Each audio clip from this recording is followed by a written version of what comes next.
is a new era in San Antonio. Hallelujah! Because after 29 seasons, Gregg Popovich is stepping down as from his position as the head coach of the San Antonio Spurs. However, he is not retiring because he is now going to become the president of basketball operations for the Spurs.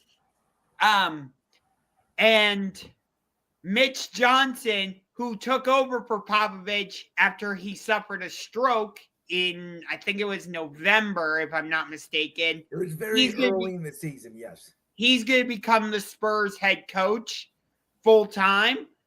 And Popovich, what he did with the Spurs was unbelievable. He produced Hall of Famers like David Robinson, Tim Duncan, Tony Parker, Manu Ginobili, won 5 championships, 2014, 2007. Don't worry, I'll never forget that one because it was against our Cavaliers. 2005, 2003, and I think it was like 1999 or something. Correct. It was the year after Jordan. It was right before the Lakers repeat from 2000 to 2000. Yes. And he had major success on the international scene with Team USA as well. Well, did he? I think he won at least 2 gold medals, if I'm not mistaken. Well, okay. Well, I'm here to make the argument that Gregg Popovich over the last 10 years ruined his legacy and got exposed. Because remember 10 years ago when Tim Duncan walks out that door, I'm coming with him. Gregg Popovich for the last 10 years has made the Spurs irrelevant with his old man basketball. I'm going to start load management. I'm not going to play anybody. And if you look really hard at Gregg Popovich's last 3 championships, in 2005, he faced the defending champion Detroit Pistons team, who does not have one Hall of Famer on that team. Then, 2007, he faced the Cleveland Cavaliers team with LeBron James, Larry Hughes, Drew Gooden, Daniel Gibson, Tadeusz Ilgauskas. That team LeBron carried to the finals. And in 2014, I give him that one. They did dominate that Heat team. But what has Gregg Popovich done the last 10 years of his career, much like Bill Belichick in New England, getting exposed with 15-win seasons and 18-win seasons and 15-win seasons and 18-win seasons? When is the last time the Spurs been relevant? Even with Victor Wembanyama, as great as Wemby's been the last couple of years, they have not been relevant. Now, maybe this year had to do with injuries, but he wasn't coaching for most of this year. And so for the Spurs, listen, Gregg Popovich, he's obviously a legend. He did great with his time with the Spurs.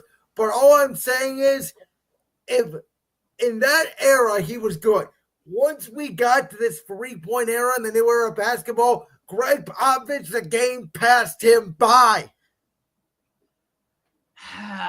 So I looked it up. He won a gold medal as the U.S. men's national team head coach at the Tokyo Olympics. What year was that? The Tokyo Olympics, 2020.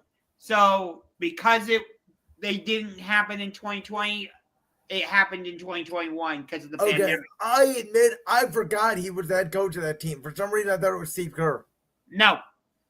So I'll give him credit for that. I will give him credit for that. But as I would say, I personally think you say, he coached Hall of Famers like Tim Duncan, Manu Ginobili, Tony Parker. I'll give you Manu and Tony Parker he developed. But in my opinion, Tim Duncan made him. Just like Tom Brady made Bill Belichick. Really?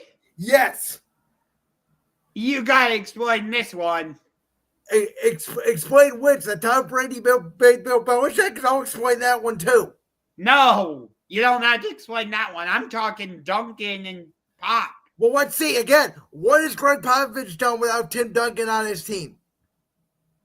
The game usually passes by all the great coaches. So what? It's super rare for head coaches and their scouting department to keep developing talent. Well, granted, they didn't develop talent the last 10 years. They got wimpy because they were the worst team in basketball. They have not made a playoff appearance since God knows when.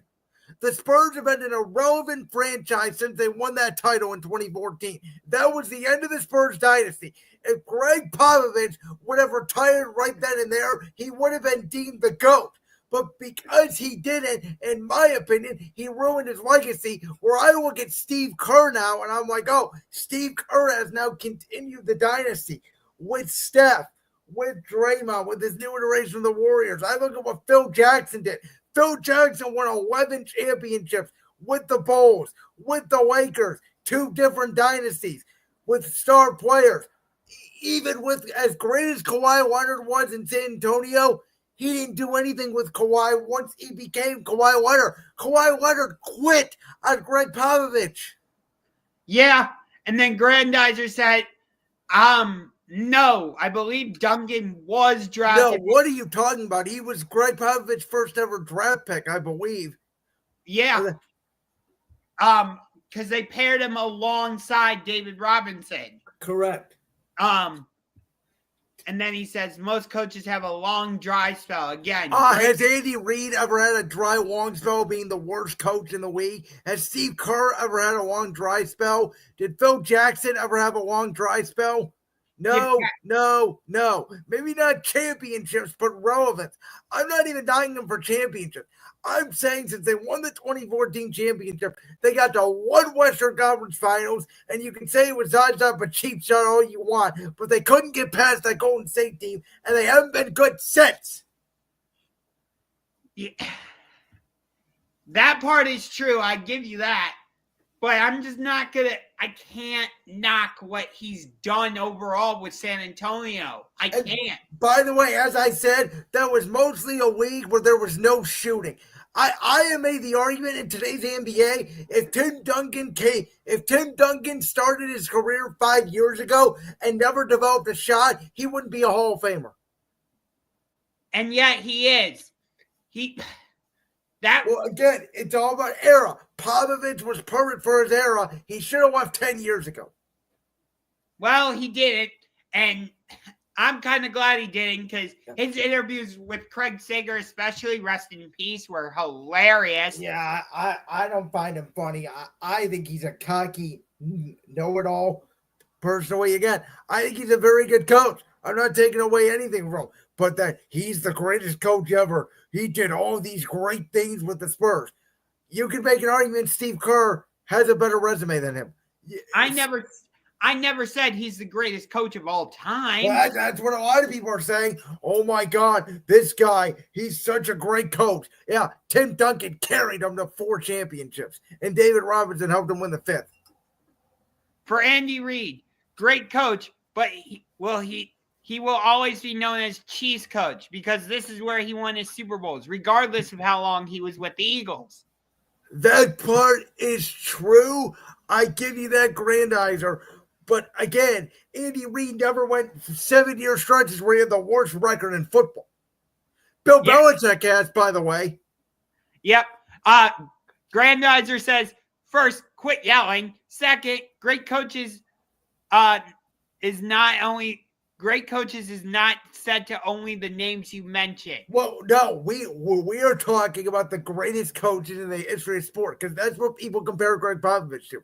There's a lot of great coaches. Eric Spoelstra is a great coach. I think Kenny Atkinson's a great coach. A lot of people think Rick Carlisle with Indiana, great coach. Depending on how you feel about Joe Mazzulla, some people really like Joe Mazzulla. Some people don't think Joe Mazzulla does jack shit. Based on what he does with Detroit, you could make an argument maybe for Bickerstaff. God. Wait. Okay. Don't say J.V. Bickerstaff. Please say Dan Campbell. Do not say J.V. Bickerstaff because he is not a great coach. Fine. I'll go with Dan Campbell, although I was going to go with the other guy.